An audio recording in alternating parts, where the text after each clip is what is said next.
Okay, so not too bad. Okay, so we're picking things up section 1.7, which is page 8 of your notes. So what's on these slides here is just a selection of what's in the notes. So we're continuing to look at the partial derivatives of a function of, now we're focusing on, with a lot of these things, we focus on the two-variable case and then just make the obvious generalizations to the case of more than two variables. Okay, what we're going to look at here is this issue of total differentials and the small increments formula. And this gives us a way to use the partial derivatives to allow you to approximate the change in value of a function when its arguments change. And it gives you a way to kind of view the way the partial derivatives tell you how the function is changing due to changes in its arguments. And that will in turn lead us on to something called, well, to the chain rule, to the appropriate. So we're familiar with the idea of the chain rule from the functions of a single variable case. When you have a function of an argument, and that argument is itself a function of another variable, then the chain rule allows you to, or tells you how the derivatives of the function with respect to either the variables, how they relate to each other. Okay, and there are chain rule equations for functions of more than one variable as well. Okay, and this idea of the small increments formula will get us towards those. Okay, so we're introducing this thing called the small increments formula, but first we have this kind of theoretical idea of a total differential. We'll mention this now and we'll give the definition of it, and we'll have a look at a proof of a theorem about it. But our main kind of focus, or our main thing to get out of this will be the so-called small increments formula, okay, which you'll see in a few moments. Okay, so we're dealing with the function f of two independent variables x and y. And we're going to talk about the change, delta f. Remember that triangle, of course, is the capital Greek letter delta. You usually use that to denote changes in some kind of quantity. So delta f represents the change in value of the function f brought about by changes delta x and delta y in the arguments x and y. So in particular, see it there, we have this equation for delta f, and it's simply the new value of the function f minus the old value. Okay, so f evaluated at x plus delta x and y plus delta y, that's the new value of f, minus just f of xy, that's just the old value. Now, we're going to introduce this idea of a total differential, and it's going to arise in the cases where we can find a different expression for delta f. Find an expression for delta f like this here. Now this is expressed in a particular way.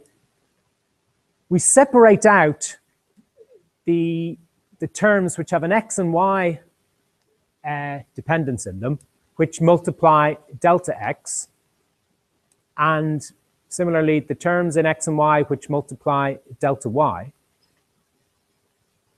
Those we regard as the kind of main components of the change delta f.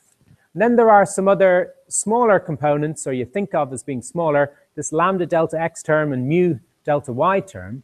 And the property that they are going to have, or that we're going to require of those, is that the lambda and mu both tend to 0 as delta x and delta y tend to 0.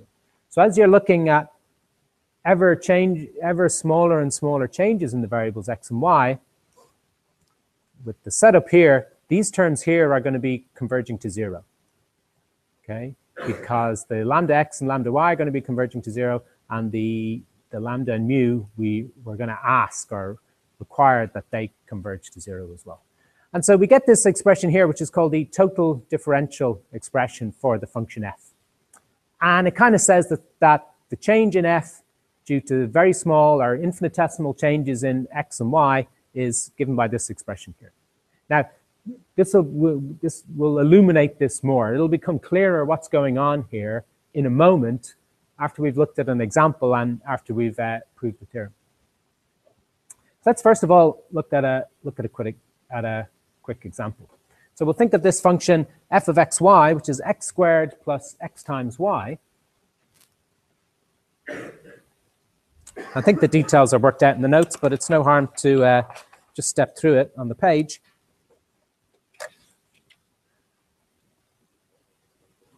So this is example 1.6. I'm looking at this function here, fxy, which is x squared plus x times y. So I'm going to work out delta f for this function and see if I can persuade it into this form here, into the form given in this middle equation here. So I'll be looking to obtain or identify what the functions a and b are and what the terms lambda and mu are.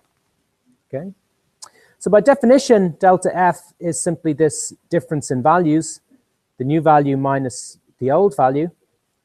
So x is changing by delta x and y is changing by delta y.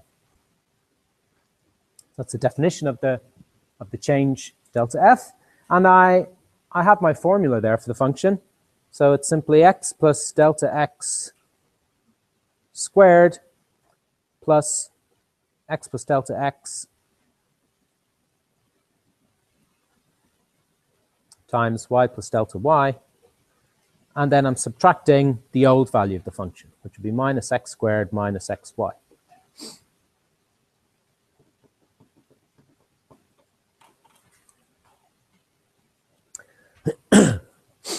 Okay, so we just want to look at what's left behind when we expand out all of these brackets. So we get here an x squared plus 2x delta x plus delta x all squared. Remember, the delta x is one single quantity. It's not a delta times an x. It's just a two-letter name for a single quantity. So that's what we get by expanding out the first square bracket. And then we expand out this bracket, we get an xy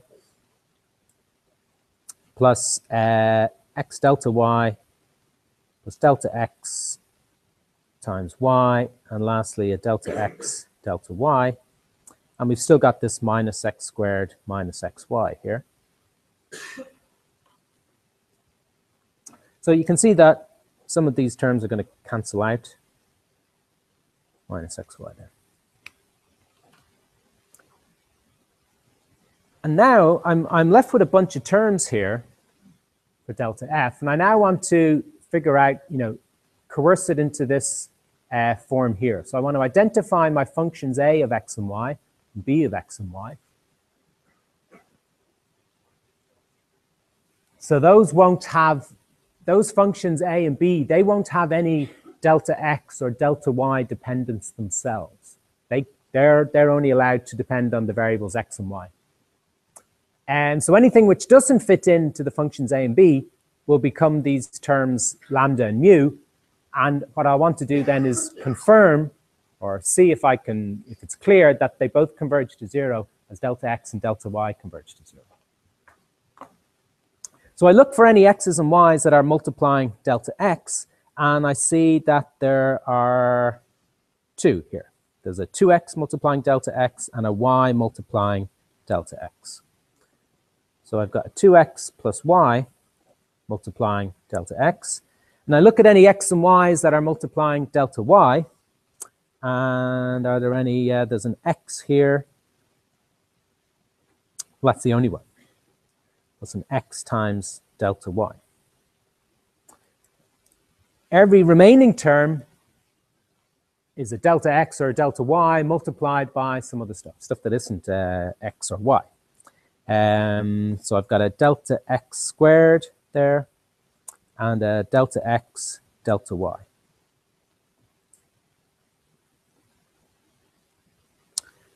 So I need to arrange them. So I'm going to take a delta x and a delta y out of it. I'll take my delta x. Well, I can just look at it as delta x plus delta y, say, times delta x. So So I think I've accounted for 1, 2, 3, 4, 5, all 5 of these terms. 1, 2, 3, 4, 5. Okay. So this, what I see here, is my function a of xy. And what I see here, just this x term, that's my function b of xy. So it doesn't actually have any y dependence in it. It just has an x dependence. And this would be my term lambda. And, well, I've got nothing separate that's multiplying a delta y. So I could choose my mu, just have my mu being equal to 0. Or I might have arranged it slightly differently in the notes. Yeah, I did. I gave one of the delta x's to mu in the other part, but that doesn't really matter how you set it up. So we confirm here the presence of x of the functions a and b.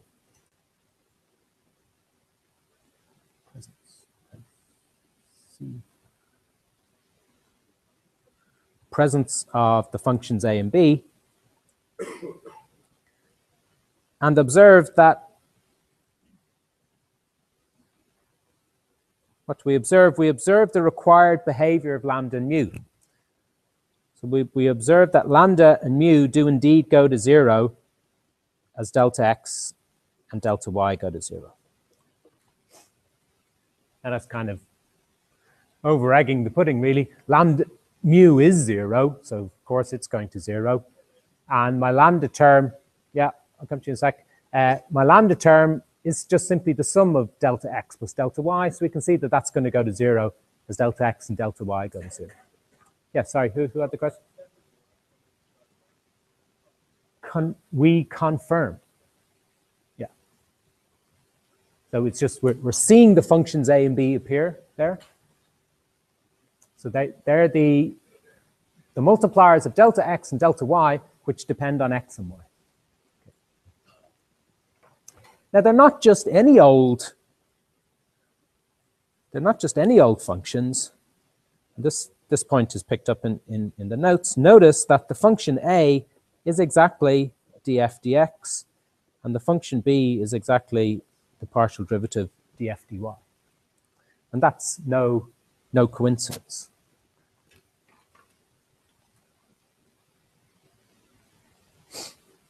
Okay. That happens all the time as long as the function f is reasonably well behaved. Okay. And that's what we pick up in this theorem here, theorem 1.2 on total differentials. So this theorem says that as long as f is reasonably well behaved, this is always going to be the case. Now what reasonably well behaved means here is that the partial derivatives, delta f, or df dx and df dy of the function f, as long as they exist and are continuous, then the function f has a total differential, and the functions a and b are exactly the two partial derivatives as they were as we noticed they were in this example. Okay. So the conclusion of the theorem is that the change delta f can be organized like this, where you get some other thing, lambda, maybe multiplying the delta x and delta y, but the lambda does go to 0 as the changes delta x and delta y get small. And so we say the function f has a total differential, and it's given by, and the coefficients in it are df dx and df dy. So we'll just go through an argument for the proof of this, or a proof of it, in a way. And in it, we'll see this thing, which I mentioned before, called the small increments formula. Okay, so this total differential is the kind of theoretical object underlying it, but in terms of the practical use we're going to make of this result, it's more this thing called the small increments formula, okay, which we'll meet shortly. So how is this proved? Well, the proof for the argument for it centers in this diagram, which is in your notes on page 9. So this is figure 1.2. Okay, so there's an awful lot of terms there in this diagram. So what's going on? What's going on there? Well, this is showing what can we see in this diagram? We see a few things. We can see the base point with coordinates xy in the xy plane, and we can see it moving to a new point over here with coordinates x plus delta x and y plus delta y. Okay. It appears in that diagram that the changes are the same size, that's maybe a square there in the plane, but that's not important. It's just a suggestive diagram showing x changing to x plus delta x and y changing to y plus delta y. We've labeled these base points A, P, C, and Q. These are in the xy plane, and you can see the appropriate coordinates they'll have. The points upstairs here is a big collection of points up here, but we've highlighted ones here, B, H, and F. So B, H, and F are points that lie on the surface defined by z equals f of xy in the usual way. Okay? So B, the height B is the value of the function f at x and y. The height h is the value of the function at where the first coordinate is x plus delta x and the second coordinate is y. That's the height. H is the height over the base point P. Then finally the point f, which is this topmost point here. The height f is the value of the function f evaluated at x plus delta x and y plus delta y, okay, because they're the coordinates of the point C there in the base point. So B, H, and F are lying actually on the surface defined by the function z equals f of xy, and the other points E, D, and G are lying below them, and they're the heights of, well, no, they're just various projections of the points B, H, and F around the thing, okay? So now we're going to produce an argument based on this diagram. So we're going to look at, I mean, you've got the diagram in your notes. You can keep looking at, or maybe a better. Can I get another version on the screen? I can't do two different. No, it's okay. Okay, so we're investigating delta f, okay? So delta f, by definition, is this. It's just the new value of f minus the old value. And those values correspond to heights on that diagram, okay? So you can see the new value is the height. So we write it there as the quantity CF. That just means the change in height between C and F on your diagram, okay? So the distance from C to F, if you like. And then we're going to subtract AB, and AB is the old value. So AB corresponds exactly to f of xy, and CF corresponds exactly to f of x plus delta x and y plus delta y. Now, by shifting things around on the diagram, we can see that that difference between CF and AB, well, that's exactly the quantity d to f. D to f itself, we can decompose into this intermediate jump, d to e plus e to f. Okay. No, sorry, g to h plus e to f. Yeah, so, okay, that jump there, d to e, so that's the same, if you just kind of parallel, bring that forward a bit, it's the jump g to h, then separately the jump e to f. Okay, so g to h plus e to f. Now, if we look at what's happening here, as the quantity delta x becomes small and approaches 0, the curve b to h, so this what looks like a straight line here, b to h, I mean, in general, that might be some curve that's lying on the surface. Okay. But as the change delta x gets smaller and smaller, that line, that curve b to h will be better and better approximated by a straight line. Okay. So as delta x gets close to 0, b to h, which lies on the surface, becomes better and better approximated by just the straight line segment b to h. And so this quantity g to h, this height here, we can start to approximate it by a result from analyzing this triangle, HBG. And that would be to call the height g to h to be the quantity bg times the tangent of the angle gbh. So the angle gbh is this angle here, and gh is the opposite side of it. GH is the opposite side of it, and B to G is the adjacent side of it. So putting together the opposite and adjacent and using the tangent, we get this approximation for the jump in value G to H.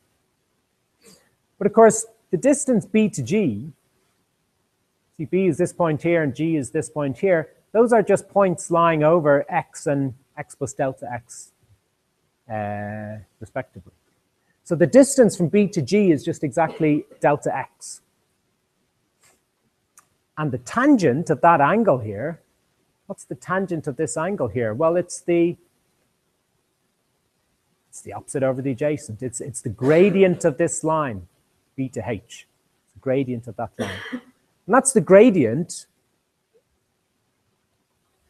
on this, of the graph of the surface produced by the function due to a small change, due to the change in delta X. So as the change gets smaller and smaller, that's going to become the partial derivative df dx itself. Okay. So all of that is the quantity GH. And that came about from analyzing this triangle GBH. But there's another triangle here, which is FHE. F to this corner point H there, and back to E. And if you analyze that triangle, or EHF, we'll get this corresponding expression for the jump in value E to F, which is one of the sides of that triangle. Okay? And so there the jump in value is approximated by delta y times the derivative df dy. Okay? Remember, the derivatives are coming in because they correspond to the gradients of these hypotenuse sides of those triangles there. And we're talking about the triangles because as the changes become smaller and smaller, those portions B to H and H to F, which actually lie in the surface, they become better and better approximated by the straight lines that are indicated in the diagram and give rise to the triangles. So putting that all together, now remember, GH and EF were the two components of the quantity delta F. So we add them together. So adding them together, we get this expression here, which is an important one, which we'll return to many times. And this is delta F is approximately delta X df dx plus delta Y df dy.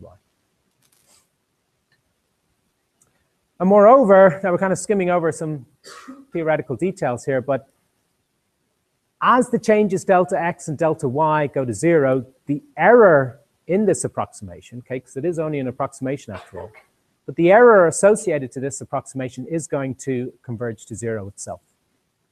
Okay?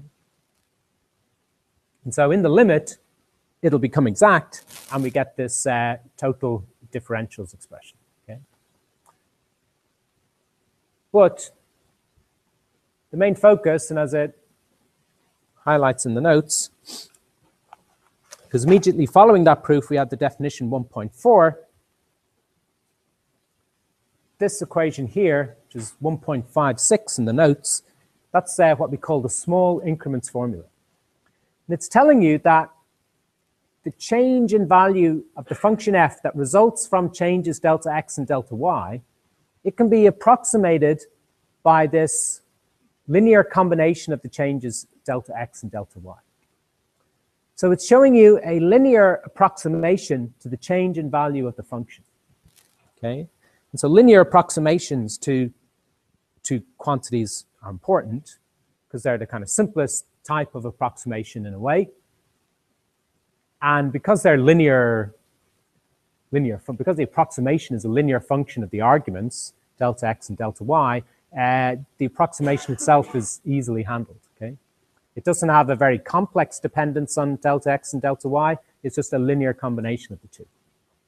And this is what we call our small increments formula.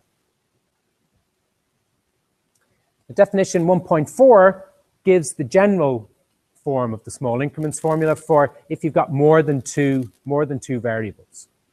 But it just generalizes it in the obvious way, so that the change in value of the function f that results from changes in its n variables. So this time we don't have two variables x and y, but we imagine we've got n variables, x1 through to xn. If these are all changing by small amounts, an approximation to the change in value of the function is given by this summation over here. So in the small increments formula we've just looked at, we saw the example of this where we had n equals 2. You just have the linear combination of the two changes, delta x and delta y. Well, in the general case, we just have the linear combination of all the changes, delta x1, delta x2, etc., all the way up to delta xn, and the coefficients are just the corresponding partial derivative of the function. Okay, so that brings us to, well, let's look at an example of some of this. So there's a couple of largest worked examples then in the notes.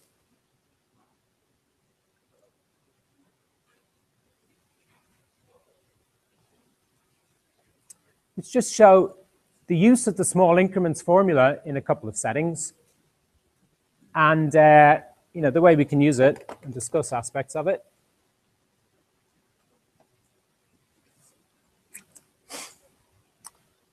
Okay, so the first one is, the context of the first one is looking at the motion of a simple pendulum.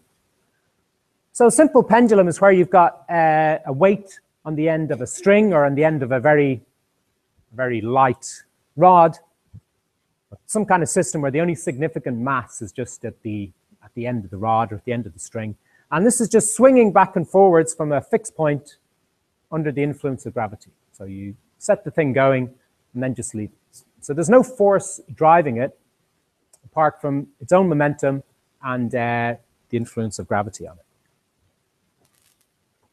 Now, I give the derivation of the kind of equation of motion for it underneath in a footnote on the opposite page. That's not of major interest to us now. But what is of interest is the expression you get for g, the acceleration due to gravity. So the measurement of the force of gravity acting on the pendulum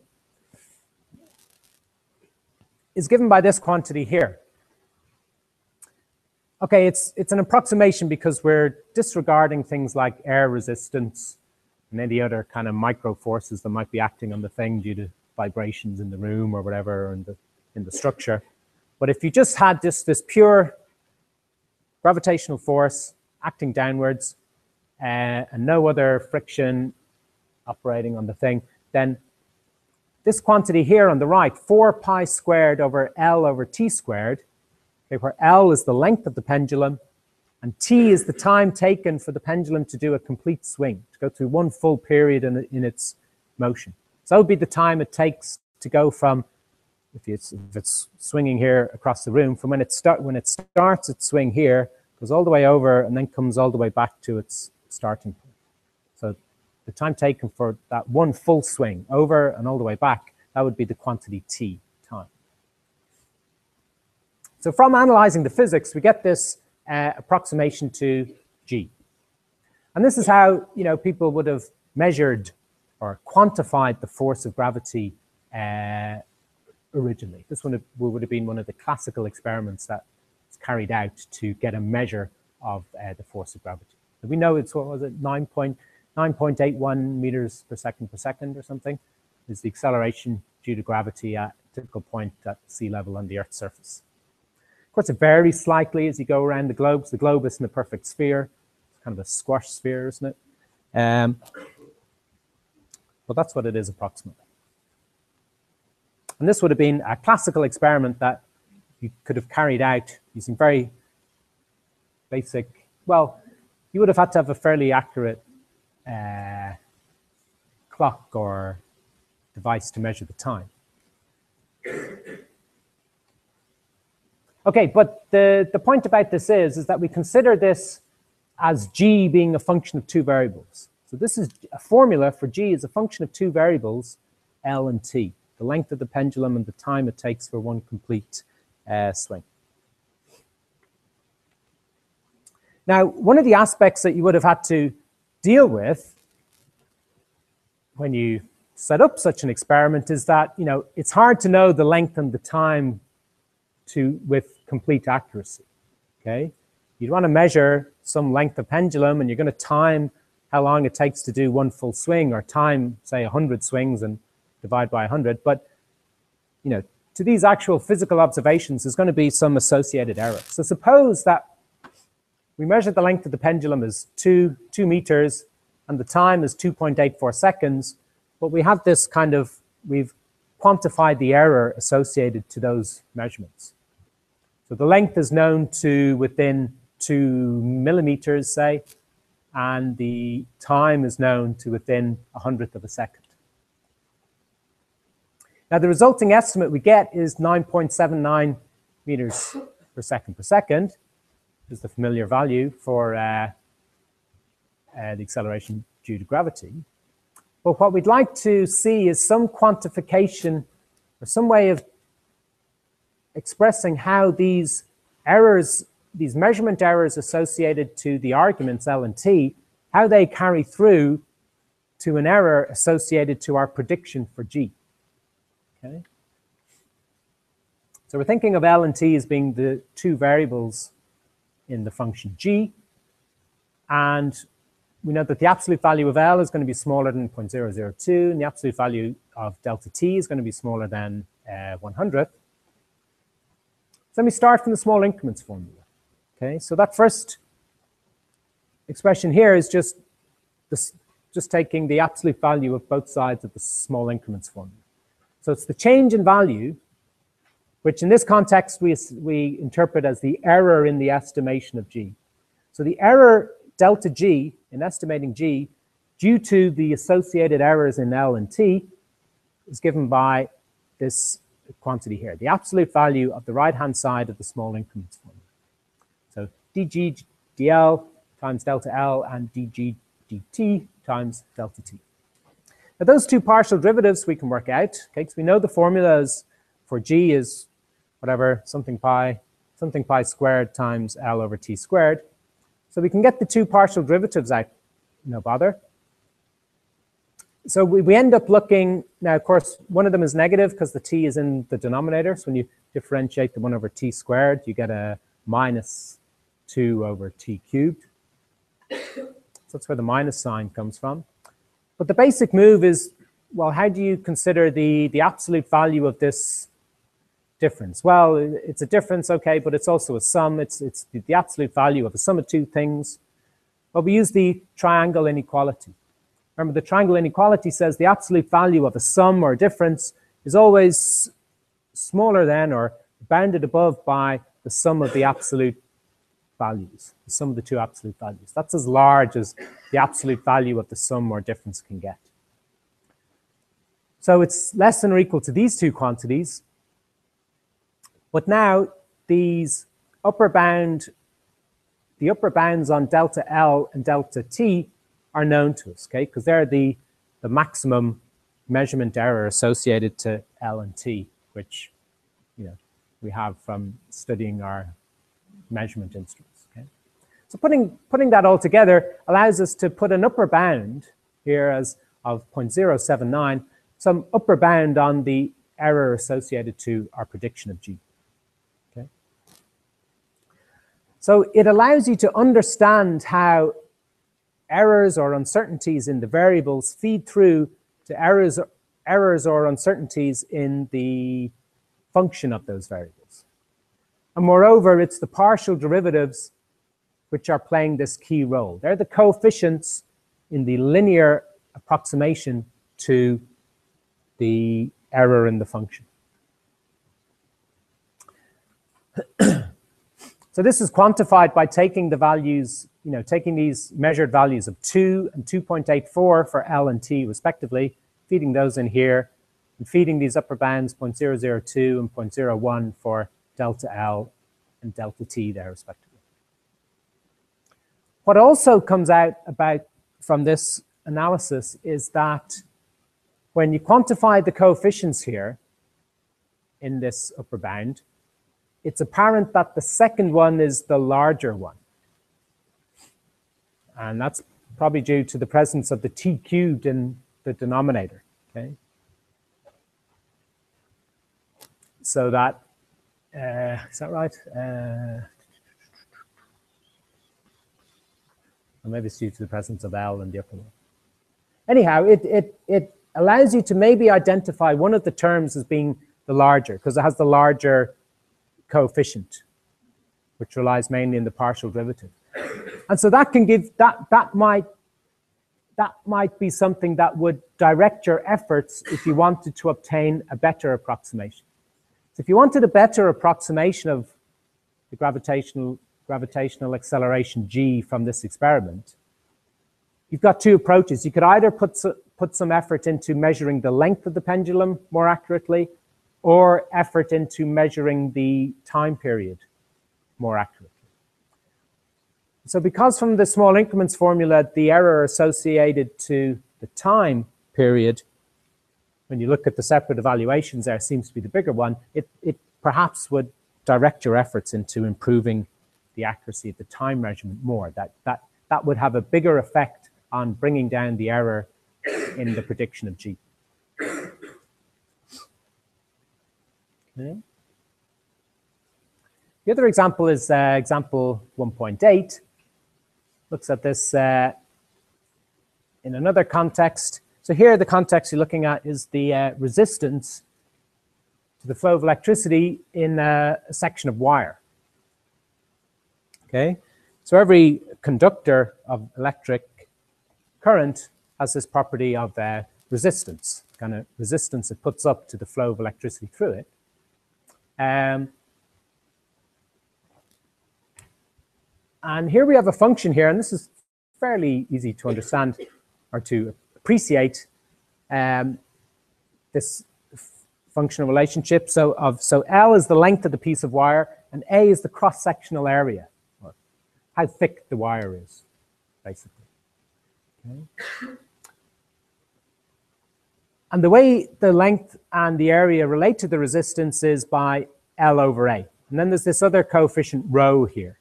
Now, rho is called the resistivity. That's a property of the material that the wire is made out of. Okay, so steel wire would have a particular resistivity. Copper wire would have a particular resistivity. So whatever the material is, it has some inherent resistant nature. Okay, that's what rho is measuring. So part of the resistance comes from the actual makeup, you know, whatever element or compound forms the wire. But the other things affecting the resistance of the section of wire is how long it is. So the longer the piece of wire is, the harder the electric current finds it to move through the wire, and how thick the wire is. Now, the smaller the cross-sectional area, the more resistance the piece of wire will have to the flow of electric current. Okay, extremely intuitively, there's just less space for the electricity to move through. Very simplified motion. If you had a much thicker piece of wire, that has far less resistance to the flow of electricity through. Okay, so there's more metal there to conduct the electricity, I guess. So in this analysis, it's not the idea of predicting some quantity given a measurement error, but the idea is looking at how the resistance might change if we could alter the properties of the wire. Okay, so we're thinking of altering the length and altering the cross-sectional area. And so what we want to do is look at the resulting change in the resistance at capital R. Now, given that we have a formula for capital R, we could just simply calculate its old value and calculate its new value. Okay, and that would allow us to quantify exactly what the change in resistance is. But So we could do that, but what doing it this way allows us to see is the influence of the change in value of each of the two arguments, okay, and how they feed into the overall change in value of the resistance. And how they feed into that is, of course, via the partial derivatives, okay, because they're the coefficients that multiply the changes in L and the changes in A in the linear approximation. So we're thinking of decreasing the cross-sectional area by 1%, so that will increase the resistance. And we're also increasing the length, so that will increase the resistance again. So we're making changes, both of which will increase the resistance. So the combined effect will be to increase the resistance. The question is by how much?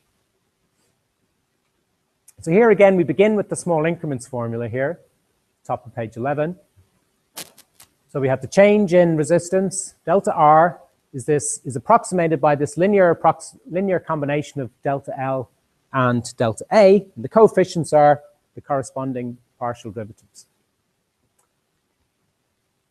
Now we're talking about percentage changes in L and A. So that means the absolute value of the actual change in value of delta L is plus 2.5% of L. So that's 0.025 times L. Okay? So you're increasing the length by 2.5%. So that the actual increase in length L will be 0.025 times L. Similarly, we're decreasing the area by 1%, so the decrease in area will be minus 0.018. Okay? Increases are positive changes, decreases are negative changes, and we're doing percentage changes here. So we've got these small multiples of the old values to give the percentage changes. Now we feed in the expressions for the two partial derivatives. So dr dl, that's the footnote. dr dl is simply rho over A, and dr dA will be minus rho L over A squared. Looking at those two partial derivatives, we feed those in, so the two minus signs will cancel. Okay, and we're left with these expressions here. Now, because we're talking about percentage changes here, this factor L and this factor A, we can move those, shift those leftwards in their terms, and they combine so that, again, we see we've got the resistance here in this first term, because we got rho times L divided by A. And over here, we've also got rho L times A over A squared. So again, we've got rho L over A. So we just have these two multiples of the resistance R, and when you add the two coefficients together, you get 0.035 R. So we get that the change in resistance R is approximately 0.035 R. That tells us that the change is going to be a 3.5% increase in the resistance of the wire. Okay, an increase because the change is positive, and 3.5% because that's the coefficient here, 0.035. So we get this nice linear approximation given by the small increments formula, linear approximation to the change in value of the function given changes in the two variables L and A. The linear approximation is nice because it depends on the changes in the arguments in a linear way, in a straightforward way. So there's no delta L squared term there or delta A squared. There's no higher order terms in delta L and delta A. It's just an order one linear expression. And the coefficients are these partial derivatives. Okay, so that brings us nicely to the end of that section. There's a bunch of tutorial exercises there, all based on the small increments formula, which you can be working on and which we can discuss in the tutorials. And the next section, which we'll go on to, is looking at the chain rule, looking at the generalizations of the one variable chain rule up to functions of two or more variables. And that uses the small increments formula as the starting point as well. Okay, so we'll finish there for today.